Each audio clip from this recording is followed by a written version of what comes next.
Hi, folks. Welcome to another episode of Finding Data Friends. Thanks for joining us again this week. We're lucky enough to be joined by another new friend. Jeanne, welcome to the podcast. Thanks for joining. Do you want to tell us a bit about yourself? Thanks for having me. So I'm Jeanne, Masche. I am originally from Cape Town, South Africa, and I have been living in Munich, Germany for the last year and a half. It's been fun relocating halfway across the world. And I am currently a data engineer and architect. Yeah, a little bit about me. I have a confession to make, Jess. Right. I think this is the time where I come clear with everyone on this podcast. So some of the friends we've met here before, some of our new friends, actually most of them, I've known them before. No. Yeah. But that's the whole point of this podcast, is to meet new friends. That's why I was waiting until this episode, because I didn't know how to tell you. However, so you thought we'd get a few episodes in. I figured now it's too late for you to run away. And now we have that cool RV and everything. However, Right. John and I, we just connected recently on LinkedIn talking about Data Saturday Munich. So I was like, hey, you know what?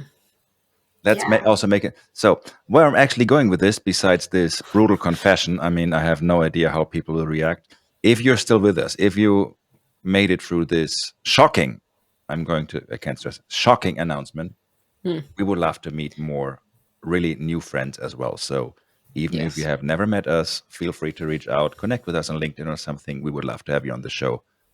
That also goes for the older friends that we may or may not have known before. So you can also keep pinging us. However, You should be careful calling people old friends. Well, we might offend people.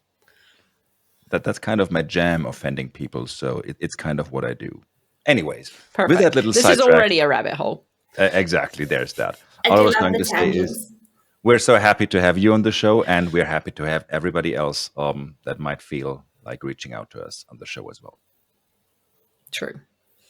All right, let's get back to track. One of our first questions, as we are a data field kind of podcast, is it's data friends, so that makes sense. But what is your favorite data thing?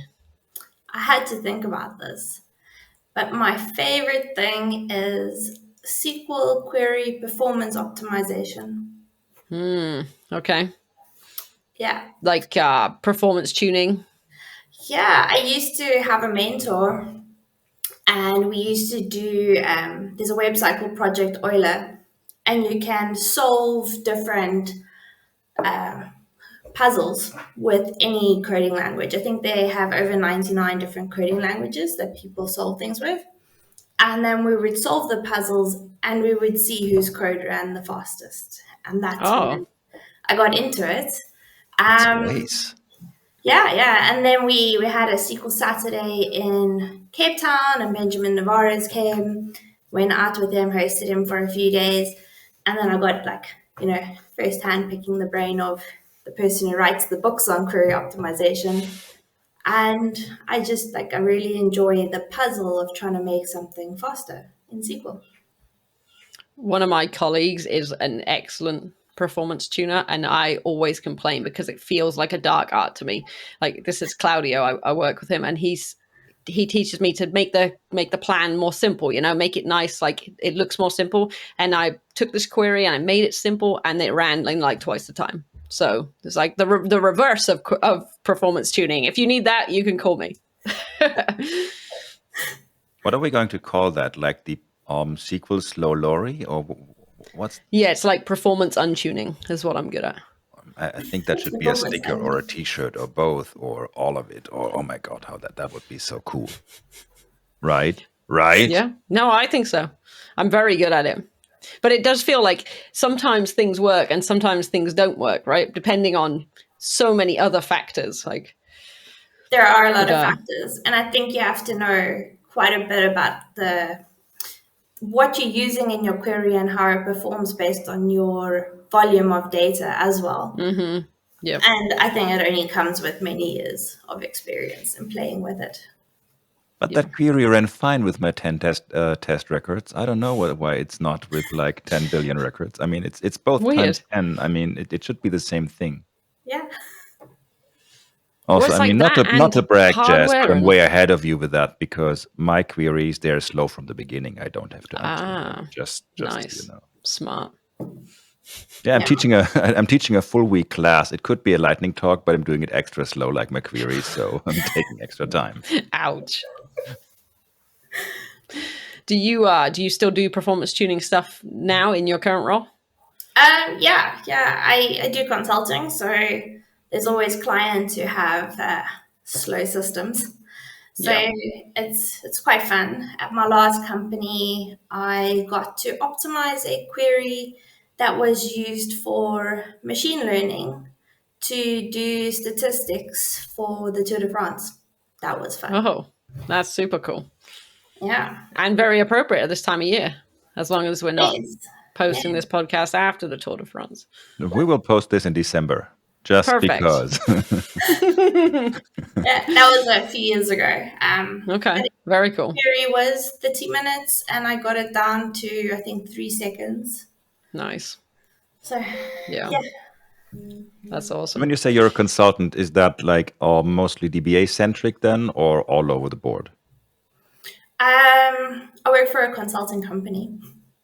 So I generally go on projects as a technical lead and architect, data architect in the data engineering space, so in Azure. But at the moment, I am playing around with Fabric and will be doing some Fabric workshops, the nice, fun new tool. Very cool. Playing around seems like the appropriate term for Fabric, but if Yes, people haven't noticed yet, I'm still not the hugest of fans, but I'm going to get there at some point, I'm sure. you will get Well, it's there. just so new, right? There's that. It's new, it's in preview. There are still some bugs, I would say. Still some frustrations because like you hit problems and there's no documentation on like how to solve those problems yet. But it's also fun playing with something that's new. Yeah, That's for what you sure. get for being an early adopter, I guess. Yes. Awesome. Which isn't necessarily always a good thing. I just did a course on Introduction to SQL Server and I gave BDC a shout out just because it still hurts so much. So. Anyways, Oh dear. Still very sad. it will never get better. It will never go away. The pain will just get different, but it will not get less painful. Anyways, before this is so first a shocking announcement. Now this is such a dramatic episode. If you're not performance tuning and not playing with Fabric, is there anything non-data related that you enjoy doing? So when I am not running after my very busy 2-year-old, I like to do anything arts and crafts, painting, mostly painting. But I have ventured out into resin art at the moment. What does that mean? I, I have no arts and craft skills, so so I just bought some resin molds and playing with the different colors, and I'm going to make a wind chime out of resin. Yeah, molds, different colors. interesting. Yeah, and painting is quite fun. I painted my office on the other side. You can't see it right now. Ah, Yeah, We will just see that on the reunion episode. yeah. But have to do this when my son is not around because otherwise, when he paints, everything gets painted. Everything, including the dogs. Yeah. perfect. I have a 2-year-old myself, so I can relate to everything's getting painted. Just yesterday, I noticed our once wooden dining table is not that wooden anymore. It has all kinds of shades of all colors. Yeah. We got a pride table. How cool is that? That is cool. Yeah. I mean, now that Yeah. I think of it, it makes perfect sense. You know what, Jess? Jeanne could actually make a painting of our big band at the reunion episode. Perfect. Excellent. Do you do like I mean, portraits? No. Oh, Well, More abstract. you got about a year to get there, so that might sound a little greedy and demanding, but that's just who we are. So Oh, plenty please of get to time. it. Excellent. I'm sure there's not that much to learn with fabric, right? So you've got plenty of time. Exactly. Yes, Plus, I'm sure there's exactly. documentation on doing like portraits and stuff somewhere. Yeah, that'd Yeah, be a YouTube video, right? exactly. YouTube videos, great way. We'll put a link right here. Just joking. Happy little trees. Yeah. Oh dear. That's what we do. Yeah. But No, again, it was pretty easy to convince her. It's kind of like all that entire getting people to do stuff for us and kidnapping them and them being fine with it. That seems to be our jam. I don't know why. I think we're just really friendly, and people come on here and they're like, "Yeah, I'll do whatever you want. I'll get in the van. I'll paint you a picture." Sure. Exactly, exactly. I think you guys are very friendly. Ben's quite convincing, wanted me to submit a talk, but I was So like, less friendly, more convincing. Is that what we're saying? That's what I heard, and I would agree. yeah. So you said you're going to submit a talk? No, Ben tried to convince me to submit a talk for this year, and I was like, no, I haven't spoken at a conference since 2019. Need some time, come up with a topic. So maybe at the Data Saturday in Munich next year. You got Awesome. until end of October for that. So Yeah. Perfect. Or Grillen is Germany too, right? there's also that. I think it's a long way from Munich. My geography's not good, but can't be that far. First of all, let me simplify German geography for you a bit, Jess. Okay, perfect. Everything is very far from Lingen. Right. That is Germany in a nutshell. I think that's just everywhere. Everywhere is far from Lingen, right? There's also that. Yeah. That's pretty much precisely as if you had looked it up on a map. So Perfect. yeah, but then again, I mean, Grillen is a 2-day event, and we have the delicious barbecue and all that. Plus, we have the medieval festival again. So, I mean, it's not less convenient to get there from Munich than it is from Nuremberg. That's all I'm saying. Yeah, I could bring some South African touch to your barbecue, which we call a braai. So I'll get slaughtered by the South Africans if I say barbecue. Amazing. I have a friend from South Africa who recently had us over to dinner and made like a classic South African meal, and it was amazing. Such good food. I cannot remember what it's called, but it was like a cottage pie egg thing. And it had like a curry. Yes, that was it. Yeah, it was delicious. So good. Yeah, I'm slowly convincing or converting our German friends to have boerewors, which is a South African type of sausage. Yeah. Okay. Nice. Cool. I'll have to bring them Ben for you to try at your barbecue. Ben will only try them if they're vegetarian sausages. Oh. But I'll try them. Yeah, there you go. I'll save the day by eating the sausages. Yeah, we usually share pretty good. So Jess gets to eat the sausages that are allocated for me. I'm going to have Jess's beer, and that's how we save the day. We're a team. Yeah. Great teamwork. Well, so we're talking about food. This is a great segue into our final question, which is around the fact that we get hungry on this podcast every week. What would you say your favorite food is? Sorry, it would have to be more dessert, and it's milk tart, which is South African as well. Milk tart? Milk tart. Okay.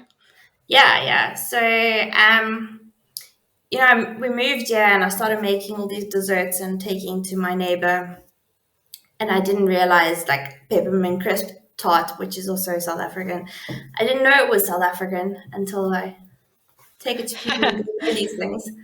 So I quite enjoy making South African desserts that you don't get yet, and then sharing them with people who haven't tried them before. Love that. That's awesome. And I was going to say, we didn't. Well, first of all, desserts are usually vegetarian, so that's a pro. Yeah.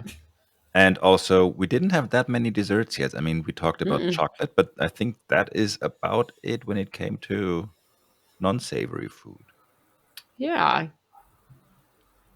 It's about time someone is offering dessert after we've had that 25 course or meal here. Agreed. Oh. Yeah, I think like if someone brings starters, mains, and then someone starts bringing desserts, got to have a full round meal. Exactly. Balance, right? Exactly. All about the balance. Perfect. I like. Now I want cake or tart or any Yeah. dessert, Yeah. as always. It's the same. I will be making some tomorrow. Yes. So I'm very excited. I mean, you do remember that I do not live that far from you, so I might just show up at your doorstep, which might be a bit creepy, but it will be more hungry than creepy, so that doesn't make it less creepy. But anyways. And you're friends now, so it's fine. I think you can just show up. Exactly. Yeah. We're having a braai on Sunday. Like, just come stop by. I can Good to make Thank you, vegetarian Tess, stuff for for you. That can work. most excellent. See, that's why we're friends. Yeah. I think with that, we are nearing the end of this episode. So thank you so much for joining us. It was really fun and a pleasure getting to know you a bit. I'm looking forward to that desserts and barbecue. I know, you're not supposed to call it barbecue, but I'm translating for the audience this Yes. Sunday. And also looking forward to see you at Data Saturday Munich. Not saying Or if, grilling. but well, not or and. Or and But grilling. Munich is before, so I'm going to see you Okay. down there. And then again in Lingen a couple of months later. Perfect. Yes. It'll be great. Thanks so much for having me. Our pleasure. Thank you so much. And again, everybody else, let us know if you want to be on the show. We'd be more than happy to have you. Bye. Bye. Bye.